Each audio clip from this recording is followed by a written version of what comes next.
రాబోయే ఎన్నికలు టీడీపీకి చావోరేవో వంటివి అని చెప్పడంలో ఎటువంటి అనుమానం లేదు. దీనిలో భాగంగానే ఆ పార్టీ అధినేత చంద్రబాబు పొత్తుతో ఎన్నికలకు వెళ్తున్నారు. బీజేపీ, జనసేనలతో కలిసి అధికారంలో ఉన్న వైసీపీని గద్దెదించడమే లక్ష్యంగా ఆయన పావులు కదుపుతున్నారు. గత ఎన్నికల్లో వైసీపీ అధికారంలోకి రావడంలో సోషల్ మీడియా ప్రముఖ పాత్ర పోషించింది. ఎన్నికల సమయంలో జరిగిన ప్రతి చిన్న విషయాన్ని కూడా సోషల్ మీడియా ద్వారా వైసీపీ తనకు అనుకూలంగా మార్చుకుంది.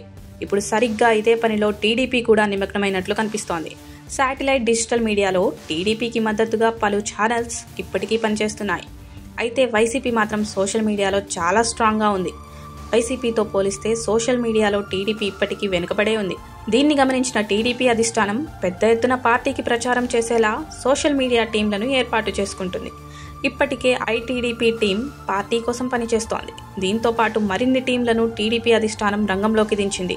1.5 లక్షల మందితో టీడీపీ ఓ వాట్సాప్ గ్రూప్ క్రియేట్ చేసింది.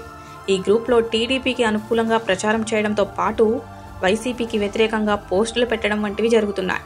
సోషల్ మీడియా వేదికలపై పట్టు పెంచుకునే విధంగా టీడీపీ వ్యూహాలు రచిస్తోంది. దీనికోసం భారీ ఎత్తున సోషల్ మీడియాలో గ్రూప్లను క్రియేట్ చేసింది.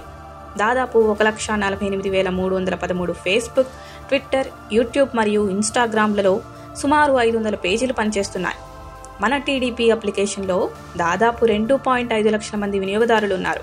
టీడీపీని అధికారంలోకి తిరిగి తీసుకురావడానికి ఈ వ్యవస్థ మొత్తం పనిచేస్తోంది. జగన్తో పాటు ఆయన పార్టీకి వ్యతిరేకంగా కంటెంట్ ప్రచారం చేస్తూ చంద్రబాబు, నారా లోకేష్ అనుకూల కంటెంట్గా ప్రజలకు చేరేలా చేయడంలో ఈ టీంలదే ప్రముఖ పాత్ర.